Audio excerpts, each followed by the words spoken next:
వి gold trusted gold buyers తాకట్టులో ఉన్న బంగారాన్ని విడిపించి ఈ రోజు ఉన్న మార్కెట్ ధరకే కొనబడును. మరిన్ని వివరాలకు సంప్రదించండి 7710 గత రోజు రాత్రి అనగా 19/8/25 సుమారు 9:30 ఆ టైంలో 9 గంటలకి సిఐ గారికి మన బాలశౌరి గారికి నల్లగల సిఐ గారికి ఇన్ఫర్మేషన్ వచ్చింది. ఈ గంటావారి గోడవలో మన గుర్రం సురేష్ వారి తోటలో రిసార్ట్ లాగా ఉంటుంది. దానిలో ఏదో పార్టీ జరుగుతుందని దానిలో ఒక 3 లేడీస్ తీసుకొచ్చారని చెప్పి ఇన్ఫర్మేషన్ మీద వారు సిబ్బంది కలిసి రైడ్ చేశారు. వెళ్ళే టైంకి అక్కడ మొత్తం 25 మంది వరకు మగవారు ఉన్నారు. అదేవిధంగా 3 స్త్రీలు ఉన్నారు. ఆ 3 కూడా బయట నుంచి తీసుకొచ్చారు, రాజమండ్రి అదేవిధంగా తాడేపల్లి నుంచి. వీళ్ళ ప్లాన్ ఏంటంటే ఆ రోజు యాక్చువల్గా మందుపాటి జరుగుతుంది, తర్వాత వీళ్ళు డాన్సులు కూడా వేయించాలని, అదేవిధంగా ఏదన్నా అవకాశం ఉంటే ప్రాసిక్యూషన్ కూడా చేయించాలని చెప్పిన తీసుకురావడం అయింది.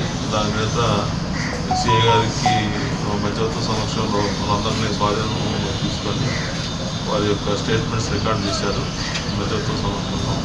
అదేవిధంగా ఆ సందర్భంగా ఒక 6 కార్లు, వారికి సంబంధించిన సెల్ ఫోన్లు 21 సెల్ ఫోన్లు, అదేవిధంగా క్యాష్ ఒక మొత్తం కలిపి 10,000 ఇవన్నీ కూడా స్వాధీనం చేసుకున్నారు.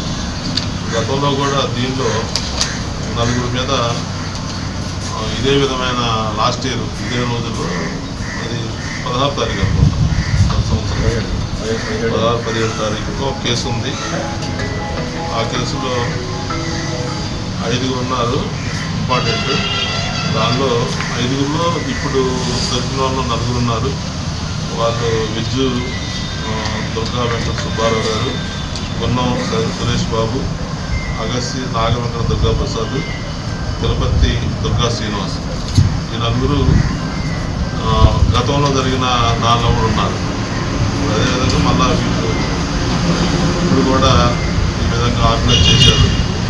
దీనిలో మెయిన్ ఏంటంటే ఈ సైట్కి సంబంధించి గున్నం సురేష్ బాబు ఒక ల్యాండ్ ఇది, దానిలో పెట్టిన రిసార్ట్. దాన్ని ఈ వెజ్జు వెంకట సుబ్బారావు లీజుకు తీసుకొని నడుపుతున్నాడు. అతని మీద గతంలో కూడా ఈ సుబ్బారావు మీద చేబ్రోలు పోలీస్ స్టేషన్లో కేసు ఉన్నట్టు తెలుస్తుంది. అదేవిధంగా అక్కడ షీట్ కూడా ఉందని మాకు తెలిసింది. ఆ 10 రోజులు తీసుకోవాలి. మిగతా వాళ్ళ మీద ఎవరెవరి షీట్లు ఉన్నాయి, అక్కడ ఎవరెవరు ఇన్వాల్వ్మెంట్ ఉన్నారు, అక్కడ వీళ్ళ యాక్టివిటీస్ ఏంటనేది మనం వాచే ఒకసారి వెరిఫై చేస్తున్నాం. అదేవిధంగా గత సంవత్సరం జరిగిన తర్వాత ఆల్మోస్ట్ ఆల్ మనం రెగ్యులర్గా టచ్ చేయమని చెప్తున్నాం. మేము మళ్ళీ ఇల్లీగల్ యాక్టివిటీ జరిగే అవకాశం ఉంటుందని దాదాపు మాకు ఎక్కువ తగలలేదు. మళ్ళీ ఇప్పుడు 1 year తర్వాత రిపీట్ అయింది. మళ్ళీ రిపీట్ అవ్వకుండా మేము తగుదీరుగా తీసుకుంటాం. అదేవిధంగా కూడా ఇది కేసు కట్టాం, వాళ్ళని కోరుకుంటాం. తెలుగులో న్యూస్ కి ఫాస్టెస్ట్ యాప్ ఇప్పుడు టోటల్లీ న్యూ అవతార్లో జస్ట్ 5 seconds లో కంప్లీట్ న్యూస్. సోషల్ మీడియాలో ట్రెండ్స్ కి one stop solution. Live TV app voice search option తో ఇప్పుడే డౌన్లోడ్ చేయండి లేదా అప్డేట్ అయిపోండి. యాప్ లింక్ డిస్క్రిప్షన్ లో ఉంది.